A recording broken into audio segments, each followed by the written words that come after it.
Well, a coalition of biofuels advocates is going to court over the EPA's decision to exempt more than 30 small refineries from the renewable fuels standard. President and CEO of the Renewable Fuels Association, Jeff Cooper, joins us now with further perspective. And Jeff, as always, thanks for your time here this morning. First of all, give us a bit of background on these exemptions and, of course, their impact on the ag sector. Sure. Well, good morning, Janet. And it is another week and another lawsuit against EPA, it seems like. And it's unfortunate that we find ourselves continually going to the courts to get these problems resolved. But, we really have no other recourse and no other options. So we are back in court with EPA. Yesterday, RFA and 5 other farm and biofuel groups filed papers in the Federal Appeals Court for the D.C. Circuit challenging 31 waivers that EPA gave to refiners that let them out of their 2018 renewable fuel standard obligations.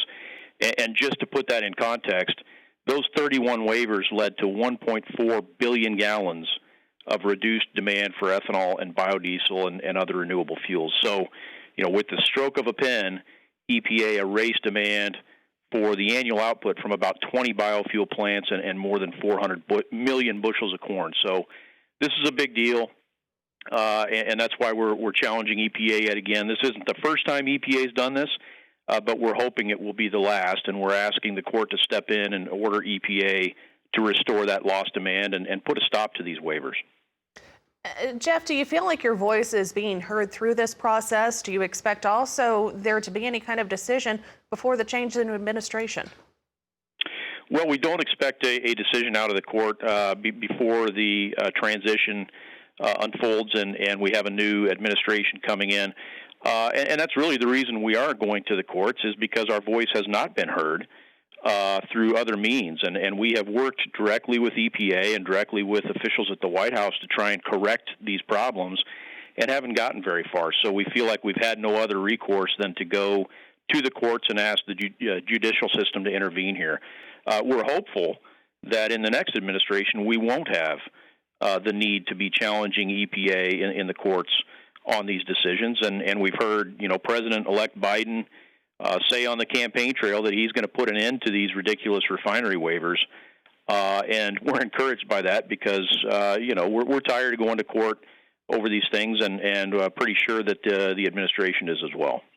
And Jeff, before we wrap things up, according to today's energy report, ethanol production continues to slowly increase. That's while stocks are also increasing. Do you expect that pent-up demand to rebound at any point? Well, we're certainly hopeful that we see a little better balance with supply and demand moving forward. Today's numbers are not very encouraging and show things sort of moving in the wrong direction. We are building stocks, and we haven't really seen that curtailment in production yet that we were sort of expecting to see in today's report. So, we're hopeful that once this vaccine gets out there and people are immunized, that we're going to see some of these travel restrictions lifted. We're going to see public spaces reopen and get people back on the roads and driving and consuming fuel at more normal levels. But we're obviously a ways away from that yet.